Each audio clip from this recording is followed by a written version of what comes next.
আসসালামু আলাইকুম। আশা করি আল্লাহর রহমতে সবাই ভালো আছেন। আজকে আপনাদের সাথে শেয়ার করব একেবারে অল্প উপকরণে খুব সহজে অল্প সময়ের মধ্যে কিভাবে আমরা বাসায় পারফেক্টভাবে বিস্কিট তৈরি করে নিতে পারবো। আর এই বিস্কিট তৈরি একেবারে সহজ, যে কেউ একবার দেখলে তৈরি করে নিতে পারবেন। আর যেই উপকরণগুলো লাগে ওইগুলো সব সময় আমাদের বাসায় থাকে। তো ভিডিওটি না টেনে পুরোটা দেখবেন, তাহলে আপনারাও শিখে নিতে পারবেন। এখানে হচ্ছে আমি একটা সার্ভিং বল নিয়ে নিয়েছি হাফ কাপ তেল। আপনারা যদি বিস্কিট আরও বেশি করে বানাতে চান তাহলে তেলের পরিমাণ বাড়িয়ে নিতে হবে। দিয়েছি হাফ কাপ হচ্ছে চিনি গুঁড়া। আমি চিনিটা হচ্ছে ব্লান্ডারে গুঁড়া করে নিয়েছি। চিনি হচ্ছে এখন আমি তেলের সাথে ভালো করে মিশিয়ে নিব। চিনিটা হচ্ছে আমাদের মিশানো হয়ে গেছে। এখন এইখানে আমি দিয়ে দিব 1 কাপ আটা, দিয়ে দিয়েছি হাফ চা চামচ হচ্ছে বেকিং পাউডার, তার অর্ধেকটা দিয়েছি হচ্ছে বেকিং সোডা, দিয়েছি সামান্য একটু লবণ। তো এখন হচ্ছে আমি হাতে মাখিয়ে কাই তৈরি করে নিব। তো আমার মনে হচ্ছে আরও আটা লাগবে, কিন্তু আমাদেরকে খেয়াল রাখতে হবে এইখানে কোনোভাবে এক ফোঁটা পানিও দেওয়া যাবে না। তো এখন হচ্ছে আমি আরও কিছু আটা দিয়ে দিব। আমার হচ্ছে এখানে 1.5 কাপ আটা লেগেছে। হাফ কাপ তেল হাফ কাপ চিনির মধ্যে হচ্ছে আমার 1.5 কাপ আটা লেগেছে। তো এই বিস্কিটের এই কাইগুলো হচ্ছে আঠালো হবে না, যেহেতু তেল দিয়ে আর কাই তৈরি করা।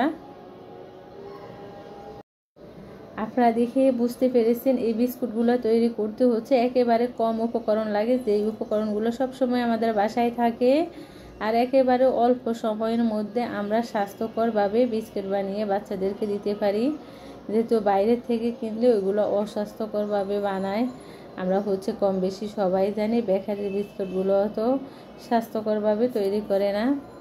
তা আমি হচ্ছে পরিমাণ মতো কাই নিয়ে গোল করে তারপর একটু চ্যাপটা করে নিয়েছি। আপনারা আপনাদের ইচ্ছা মতো আরও বড় করেও তৈরি করতে পারেন কিংবা ছোট করে। তো এখানে হচ্ছে আমি একটা সিলভারের প্লেট নিয়েছি, ওই প্লেটের উপরে হচ্ছে একটা সাদা কাগজ দিয়ে তেল ব্রাশ করে নিয়েছি।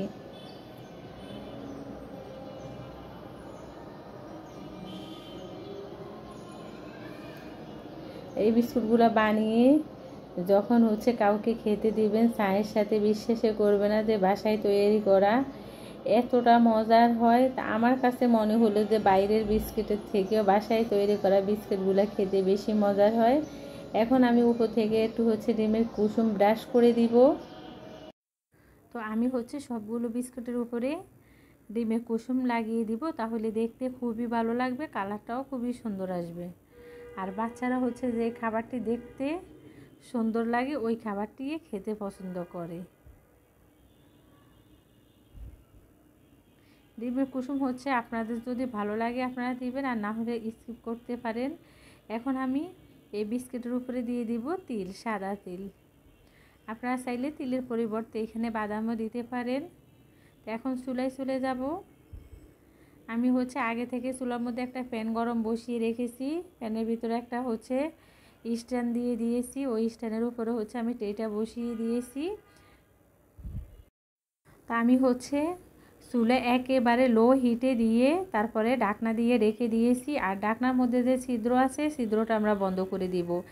এই বিস্কিটগুলো হতে 20 মিনিট সময় লাগবে। 20 মিনিট পরে আমরা ফিরে আসব। তো ফিরে এসেছি 20 মিনিট পরে, দেখেন মাশাআল্লাহ কতটা সুন্দর কালার এসেছে আর খুবই সুন্দর হয়েছে। বিস্কিটগুলো দেখতে যেমন সুন্দর, খেতে মাশাআল্লাহ অসাধারণ হয়েছে। একবার হলেও এই প্রসেসে বাসায় বিস্কিট বানিয়ে দেখবেন। তো এখন হচ্ছে আমি নামিয়ে নিব আর ঠান্ডা হওয়ার পরে আপনাদের সাথে শেয়ার করব। তো বিস্কিটগুলো হচ্ছে ঠান্ডা হওয়ার পরে এখন আমি উঠিয়ে নিচ্ছি।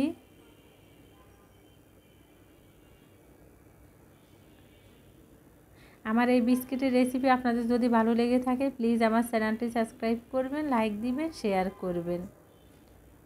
দেখেন মাশাআল্লাহ বিস্কিটগুলো একেবারে সুন্দরভাবে হয়েছে। তা আমি এক পিস বিস্কিট হচ্ছে আপনাদেরকে ভেঙে দেখিয়ে দিচ্ছি